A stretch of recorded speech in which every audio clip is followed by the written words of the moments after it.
பில்லி சூனியம் மாந்திரிகம் இதெல்லாம் பார்த்து உங்களுக்கு ரொம்ப பயமா? இதிலிருந்து நீங்கள் விலகி இருக்கணும் அப்படின்னு நினச்சிங்கன்னா இந்த கோவிலுக்கு கண்டிப்பாக போங்க.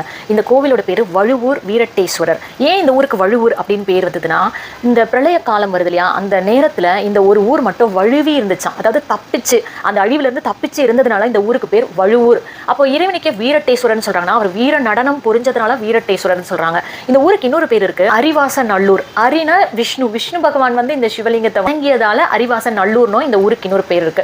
இறைவனை வீரட்டேஸ்வரர் ஏன் சொன்னாங்கன்னா, வீர நடனம் புரிஞ்சதுனால. கஜ சம்ஹார மூர்த்தின்னு சொல்றாங்க. ஏன்னா யானையோட வயிற்றை கிழிச்சுக்கிட்டு வெளியே வந்து நடனம் புரிஞ்சதுனால கஜ சம்ஹார மூர்த்தின்னு சொல்றாங்க. இன்னொரு பேரும் சபேஸ்வரர். ஏன்னா அங்க வந்த முனிவர்களுடைய அஞ்ஞானத்தை அழித்து ஞானத்தை போட்டியதுனால ஞான சபேஸ்வரர்னு சொல்றாங்க. என்னதான் உண்மையா நடந்துச்சு அதை சொல்றேன், கவனமா கேளுங்க. ஒரு முறை 48,000 முனிவர்கள், அது என்ன கணக்குன்னு தெரியல, கரெக்டா 48,000 முனிவர்கள் பிரம்மா கிட்ட போய் கேட்கிறாங்க, எங்களுக்கு தியானம் பண்றதுக்கு ஒரு நல்ல அருமையான இடத்த சொல்லுங்க அப்படின்னு சொல்லி. அப்போ பிரம்மா என்ன செய்யறாரு, நான் என்னோட கையில இருக்கக்கூடிய தர்பையால ஆன இந்த வளையத்தை வீசுறேன், இது எங்க போய் விழுகுதோ அந்த இடம் உங்களுக்கு சிறந்த இடமா இருக்கும், நீங்க அங்க போய் உங்க தியானங்களை பண்ணுங்க அப்படின்னு சொல்லி சொல்றாரு. அதுபடியே அவர் வீசுறாரு. அது வந்து விழுந்த இடம் தான் வழுவூர். வழுவூர்னா என்னன்னு தெரியும், வழுவிய ஊர், சரிங்களா, தப்பிச்ச ஊர். அப்ப அங்க போய் இவங்க தியானம் பண்றாங்க. அப்படி தியானம் பண்ணும்போது நிறைய அவங்களுக்கு சக்தி கிடைக்குது இல்லையா. அப்ப அவங்க நினைக்கிறாங்க, இந்த 3 லோகத்திலேயே நம்ம தான் சிறந்தவர்கள், நம்மளை மிஞ்சுறதுக்கு ஆளே இல்லை, இனிமே எல்லாமே நம்ம தான் அப்படின்ற கர்வம் அவங்களுக்கு வருது. அவங்களுக்கு மட்டும் இல்லை, அவங்களோட மனைவிமார்களையும் அவங்க அப்படிதான் நினைக்கிறாங்க.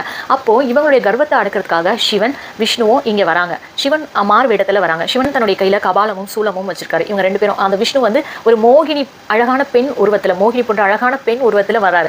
அப்போ இங்கே வரும்பொழுது என்ன ஆகுது, இந்த முனிவர்கள் எல்லாம் மோகினியை பார்த்து தங்களுடைய தவ கட்டுப்பாடுகளை இழந்து மோகத்தில் இருக்க ஆரம்பிச்சுட்டாங்க. முனிவர்கள் எல்லாம், முனிவர்களுடைய மனைவியெல்லாம் சிவனை பார்த்து சிவனோட மோகத்தில் இருக்க ஆரம்பிச்சுட்டாங்க. இப்போ அவங்களோட கற்பு நெறியெல்லாம் எங்கே போச்சு? இந்த மாதிரி ஒரு சூழ்நிலை வந்த பிறகு இதுக்கெல்லாம் காரணம் சிவன் தான் அப்படின்னு சொல்லி அவங்களுக்கு தெரிய வருது, சிவனோட வேலை தான் அப்படின்னு சொல்லி. அப்போ அவங்க கோபப்படுறாங்க, நம்மளுடைய கற்பு நெறிகள் எல்லாம் தவற விட்டுறதுக்கு காரணம் இவர் தான் அப்படின்னு சொல்லி அவங்க என்ன பண்றாங்க, ஹோமம் வளர்க்குறாங்க. அந்த ஹோமத்தோட பேரு அபிசார ஹோமம். இந்த ஹோமத்துல இருந்து நிறைய பொருளை வெளியே வருது. என்னன்னா, முதல்ல ஒரு புலி வருது, மான் வருது, அதுக்கப்புறம் இப்படி ஒவ்வொரு பொருளா வெளியே வருது இல்லையா, அது எல்லாத்தையும் சிவன் தனக்கு ஆயுதமா வச்சுக்கிறாரு. சிவன் அதை எடுத்து பத்திரமா வச்சுக்கிறாரு. அப்படி விடும்போது ஒரு கடைசி ஒரு யானை வருது. இந்த யானை வரும்போது சிவன் என்ன பண்றாரு, தான் உருவத்தை ரொம்ப சுருக்கி ஒரு குழந்தைய மாறி அந்த யானையோட வயிற்றுக்குள்ள போய் அந்த யானையை இப்போ அழிக்கணும் இல்லையா, அதனால அதுக்குள்ள இருந்து அதோட வயிற்றை கிழிச்சுக்கிட்டு வெளியே வந்து வீர நடனம் புரிஞ்சாராம். அதனாலதான் கஜ சம்ஹார மூர்த்தின்னு நம்ம சொல்றோம்.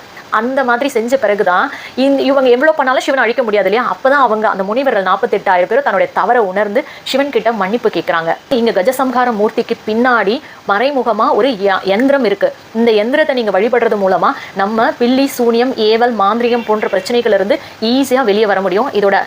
இந்த கோவில் எங்க அமைஞ்சிருக்கு அப்படின்ற விஷயங்கள் எல்லாம் நான் கமெண்ட்ஸ்ல உங்களுக்கு சொல்லியிருக்கேன். நீங்க அடிக்கடி எந்த கோவிலுக்கு போவீங்க அப்படின்றத கண்டிப்பா கமெண்ட்ஸ்ல சொல்லுங்க.